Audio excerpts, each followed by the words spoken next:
Welcome to the Swami Vivekanand Educational Academy. Science 8, Health and Diseases. With our Sanup Sir.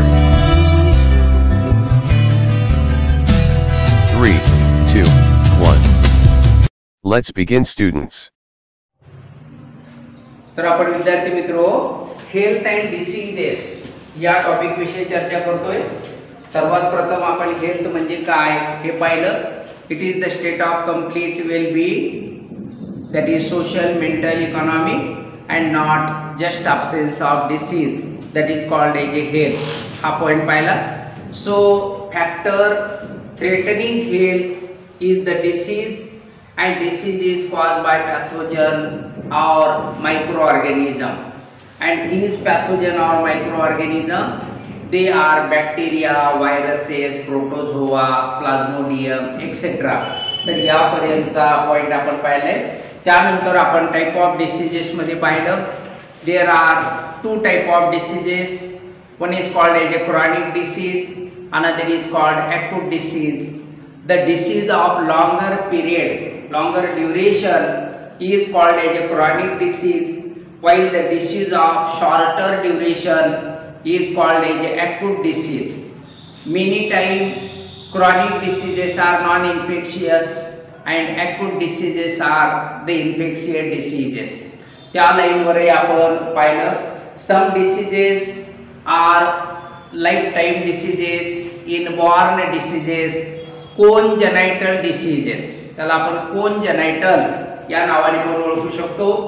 These are inborn diseases and they are carried to the person from parent, and therefore they are called hereditary diseases, while other diseases they are obtained, the person get afterward, and therefore they are called as acquired diseases.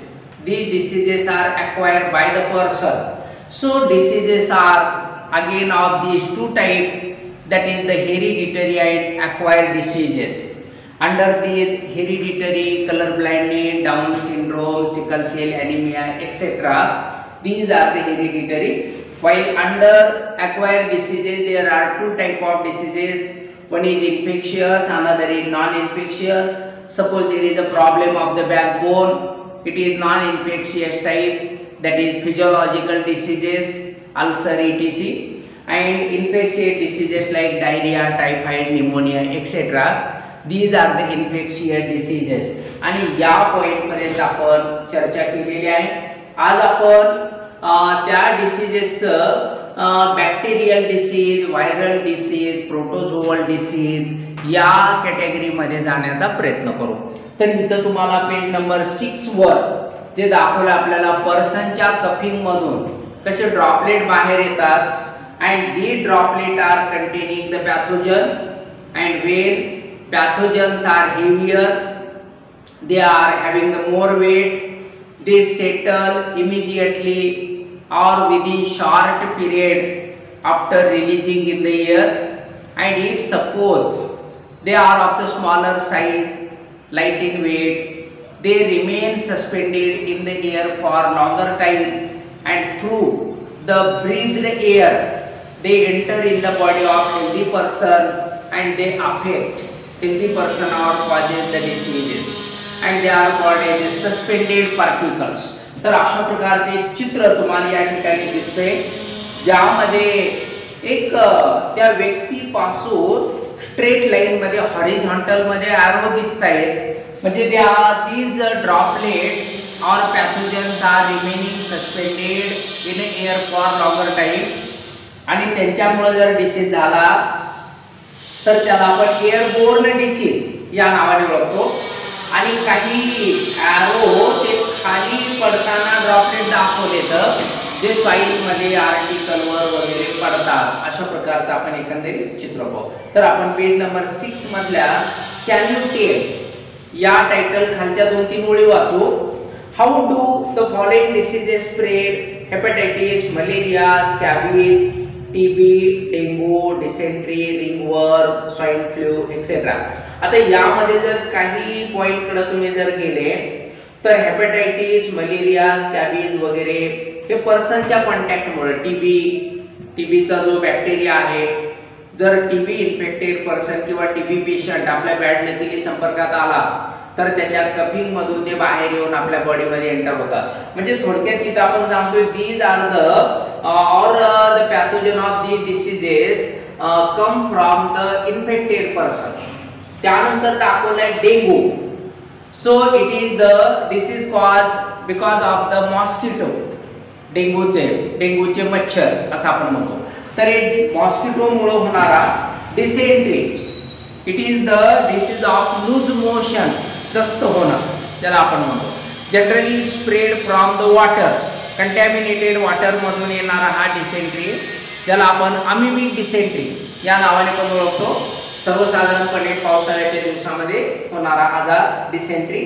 लहान मुलांमध्ये दस्त असा शब्द प्रयोग करतो आपण. Ringworm, it is the skin disease generally spread from fungus like micro organism. There after swine flu, हा सुद्धा मॉस्किटो मुळे होणारा वगैरे आजार. तर अशा प्रकारचे so these are the diseases come from one person to the another person. What do we mean by pathogen? आपण एक चर्चा केली. Disease causing micro organism is called pathogen. पुस्तकामध्ये तुम्ही लिहू शकताय disease causing micro organism, it is called as a pathogen. What do we mean by infectious disease? The diseases caused by entry of pathogen in the body are called as infectious diseases. Diseases caused by entry of pathogen in the body of person are called infectious diseases. तर अशा प्रकारचे 3 question. त्यानंतर आपण page number 7 वर जाऊ. infectious diseases spread through contaminated air, water and food or vector, insect and other animal are called as infectious diseases. The diseases spread through air, they are called airborne diseases. They are called as airborne diseases. The diseases spread from water, they are called as waterborne diseases. They spread because of contaminated water. Third one again food, they are food contamination because of food contamination. आता food contamination मध्ये water borne चा जास्त सहभाग होतो. There after contact because of they are communicable, त्याला आपण communicable म्हणून फार जातं. So because of contact they are called as a communicable diseases. Communicable diseases. तुम्ही जर सध्या टीव्ही मध्ये जाहिरात पाहत असले, एक छोटस बाळ असतं, ते बाळ त्याच्या आई वडिलाच्या हातामध्ये, आणि ते डॉक्टर त्या आई वडिलाला असं सांगतात बाळाला तुम्ही नाव तर दिलं, त्याला खरूज नका देऊ. ते ज्या व्यक्तीनं आई का वडील ते जे आहेत घेतलेले त्यांच्या हाताला असा खरूजचा वर्ण दाखवताय, त्याच्यावरती खरूजचा असा चट्टा दिसतोय तुम्हाला त्या जाहिरातीमध्ये, आणि बाळाला नाव तर दिलं खरूज देऊ नका असं डॉक्टर सांगतात. आणि अशा प्रकारची ती जाहिरात आहे. तर अशा पद्धती that is communicable disease. When person is having such disease is coming in contact with the another person, and if that disease spread it is called as a communicable disease. So because of contact the disease spread from one person to another person. ती जाहिरात तुम्ही आता व्यवस्थितपणे पाहिजे. त्या व्यक्तीनं, त्या आईने किंवा वडिलांना ते बहुतेक आई वाटतं, तिने हातामध्ये बाळ घेतलेले आणि तिच्या हातावर तो खर्जेचा चट्टा आहे. डॉक्टर सांगतायत नाव तर दिलं खरूज देऊ नका. तर अशा प्रकारचं म्हणजे that is a communicable disease. So because of contact the disease spread from one person to the another person. And because of the vector, vector means carrier, vector means agent, एजंटच्या मार्फत जातो. So for example, mosquito, it is one of the agent. Secondly, flies, माशांच्या मार्फत, flies, when flies sit on the food material, the food get contaminated and disease spread from one person to another person. Disease spread to the person, amongst person.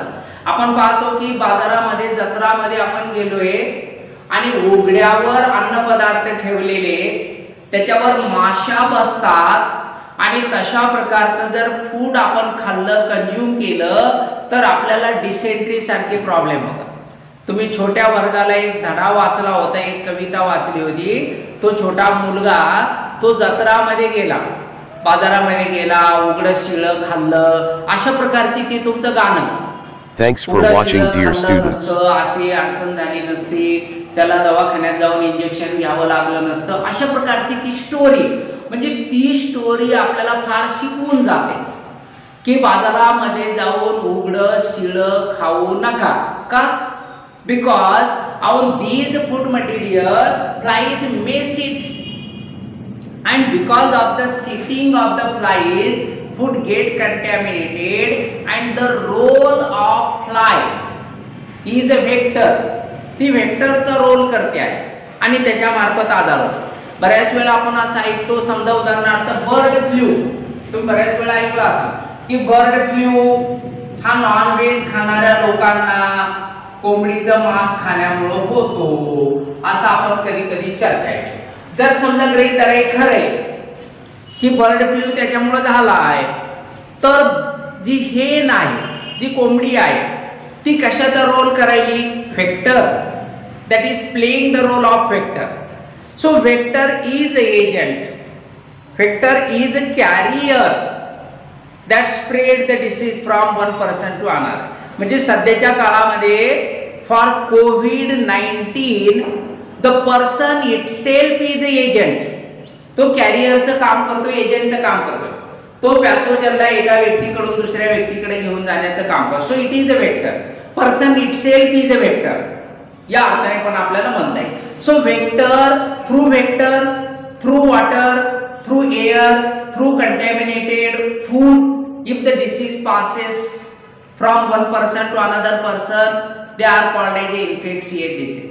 And if the disease is not passing from one person to another person, it cannot be called as a infectious disease. एखाद्याला बॅकबोनचा problem आहे, मणक्याचा problem आहे, आपण त्यांच्या घरी गेल्यामुळं, त्यांच्या शरीराला हात लावून पाहिल्यामुळं, त्यांच्या पाठीला हात लावल्यामुळं आपल्याला आजार होत नाही. That means it is not a infectious disease. हा काही संसर्गाने पसरणारा आजार नाही असं आपण. तर त्या इन्फेक्शियसच्या यादीकडे जाऊ आपण. बघा, ट्युबरक्युलोसिस हा जो आजार आहे बॅक्टेरियामुळे होणारा. पॅथोजनचं नाव पहा, mycobacterium tuberculosis. Mycobacterium tuberculi, that is the name of pathogen. It is the bacteria. Fill in the blank मध्ये विचारतात, the TB disease is called by dangerous bacteria mycobacterium tuberculi. This is the name. आता कसं जाईल हा या व्यक्तीकडून त्याच्याकडे कसं जाईल? Because of spitting by patient. पेशंटच्या थुंकण्यामुळं. आपल्याला माहिती आहे काही लोकांना फार थुंकण्याची सवय, त्यातली त्यात तंबाखूजन्य पदार्थ खाणारा, टोबॅको कंटेनिंग प्रॉडक्ट, पुडी खाणारे, पान खाणारे, थोड्या अंशी सुपारी खाणारे, हे लोक सारखं थुंकत असतात ओढणी. आणि मग अशा लोकांच्या स्पिटिंग मधून थ्रू एअर, कफिंग मधून एअर मध्ये पॅथोजन रिलीज होईल आणि बाहेर येईल. Third one, prolonged contact with and sharing of material of patient. Prolonged contact, आपण त्यांच्या बरोबर राहिलो फार वेळ, किंवा त्यांचा टॉवेल म्हणा, चुकीनं त्यांचा टूथब्रश म्हणा, किंवा त्यांच्या आणखी कुठले आपण वस्तू वापरल्या तर आपल्याला आजार होऊ शकतो. त्याची लक्षण काय दिसते? बॉडीवर काय चेंजेस येते? क्रॉनिक कफ, फार काळपर्यंत असणारा खोकला. म्हणून आपण पाहतो coughing more than 2 hours or 2 week or 3 week. Coughing more than 3 week म्हणून अमिताभ बच्चनची या पॉइंट वरची जाहिरात येत असते की खोकला किती दिवसाचा आहे, किती दिवस झालेले. अमिताभ बच्चनचं मुन्ना मेकॅनिक ही जर तुम्ही जाहिरात पाहिली असेल, मुन्ना मेकॅनिक मध्ये एक व्यक्ती जातो आपल्यासारखा गाडी घेऊन आणि तो सांगतो गाडीला काहीतरी झालंय म्हणतो, पाहून घ्या. तो मुन्ना मेकॅनिक हात लावतो, हा मालक बाजूला बसलेला एक कपिंग चालू आहे, एकदा दोनदा तीनदा खोकतो. तो अमिताभ बच्चन सांगतो गाडीला टीबी झालाय. तो मालक विचारतो अरे गाडीला पुढे टीबी होतो का, म्हणतो टीबी कस काय झाला. तो म्हणतो मग जर एवढं कळतंय गाडीला टीबी होत नाही तर इतका खोकला येतोय तुला, तुला कसं काय कळलं नाही तुला टीबी झालाय म्हणून. तू दवाखान्यामध्ये जा आणि पटकन तपासणी करून घे, तुला टीबी झालेला असू शकतो, गॅरंटी नाही, असू शकतो.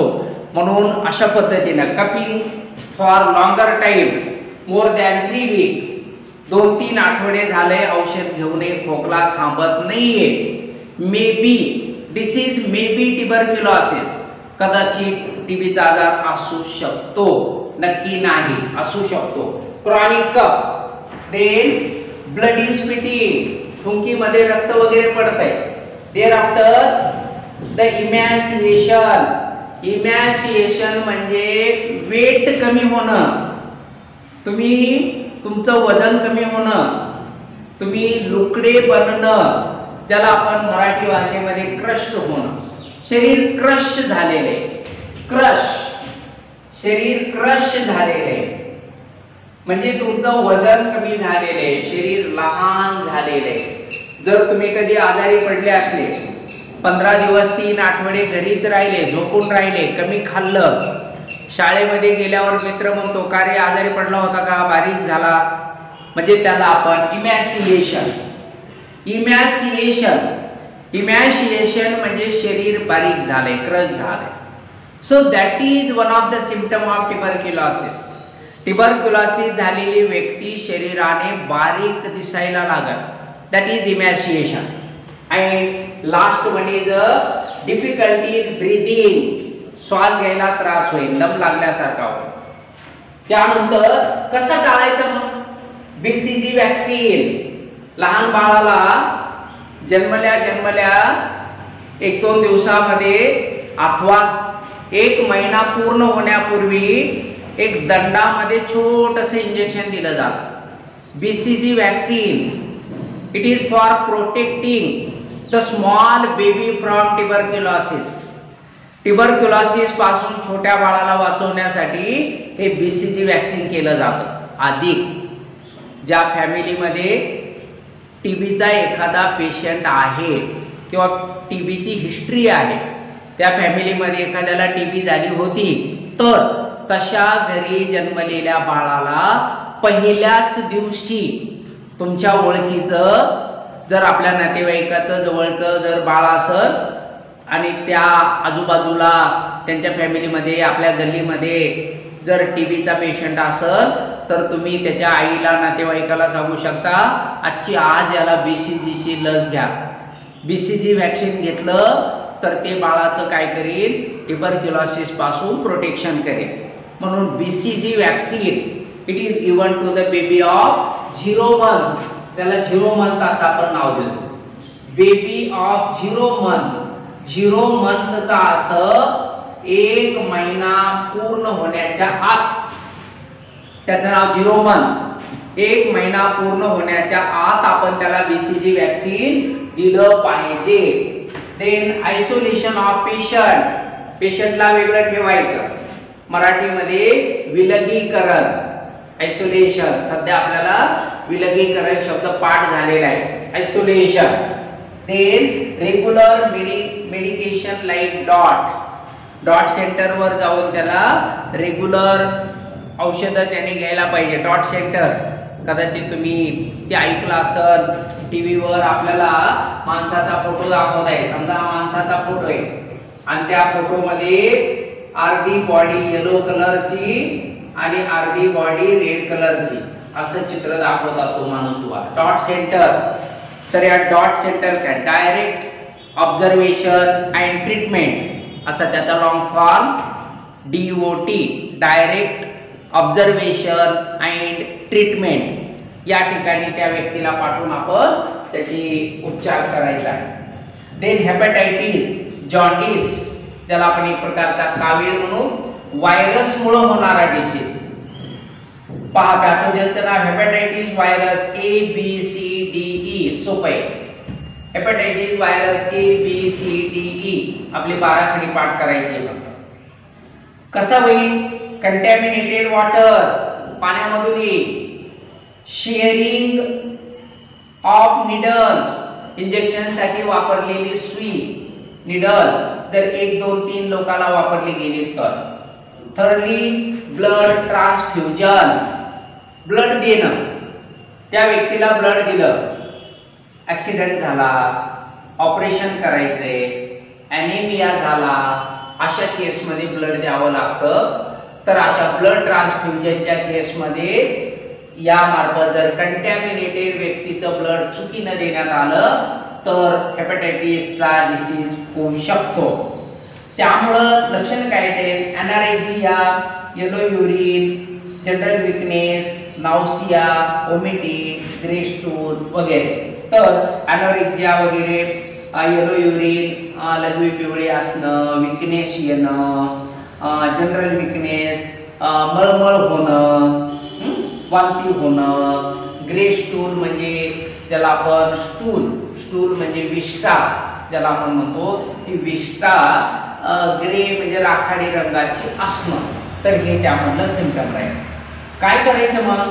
Drinking boil water, proper cleaning of the hands, उकळलेलं पाणी वगैरे प्या, हायजीन स्वच्छता मेंटेन करा, म्हणजे कदाचित हा आजार टाळला जाऊ शकतो. त्यानंतर डिसेंट्री व्हायरसमुळे पण होऊ शकतो, बॅक्टेरियामुळे पण होऊ शकतो, अमिबामुळे पण होऊ शकतो. तर बॅक्टेरिया, व्हायरस, सीजेला, बॅसिली, एंटामिबा, हिस्टोलायटिका वगैरे. डिसेंट्री व्हायरसमुळे होईल, बॅक्टेरियामुळे होईल, अमिबामुळे सुद्धा होऊ शकतात. सिम्पटम काय? कुठून होईल? कंटॅमिनेटेड फूड अँड वॉटर, अन्नपदार्थ दूषित आहे, सदोष आहे, कंटॅमिनेटेड आहे, हे जर खाण्यात आलं तर होऊ शकतो. सिम्पटम काय राहते? वॉटरी स्टूल, पेन इन द ॲब्डॉमेन, पोट दुखणं आणि पातळ संडास होणं. वॉटरी स्टूल तर या सिम्पटमच्या आधारे पातळ संडास आणि पोटात दुखणं त्याला आपण मुरडा येणं वगैरे अशा प्रकारचं म्हणतो. ड्रिंकिंग ऑफ बॉइल वॉटर, पाणी गरम करून उकळून प्या. Proper storage of the food, अन्नपदार्थ व्यवस्थित झाकून ठेवा. आणि बेस्ट उपाय ORS कंजम्पशन, ORS प्या, ओरल रिहायड्रेशन सोल्युशन. ORS आपल्याला माहिती आहे, दुकानामध्ये किंवा बालवाडीमध्ये किंवा आपल्या एरियामध्ये जे हेल्थ वर्कर असतात, हेल्थ वर्कर आहेत, गव्हर्नमेंटचे कर्मचारी आहेत, त्यांच्याकडं ORS आपल्याला मिळतं. तर हे रेग्युलरली पेलं पाहिजे.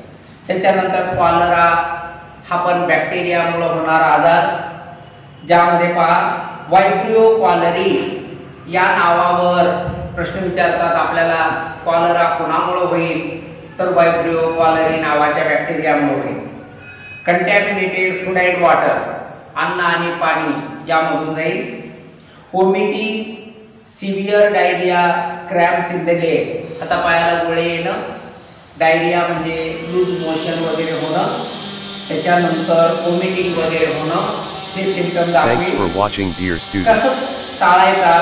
फॉलोइंग हायजेनिक प्रॅक्टिसेस, स्वच्छता ठेवा. अवॉइडिंग ओपन प्लेस फूड, उघड्यावरचं अन्न वगैरे खाऊ नका.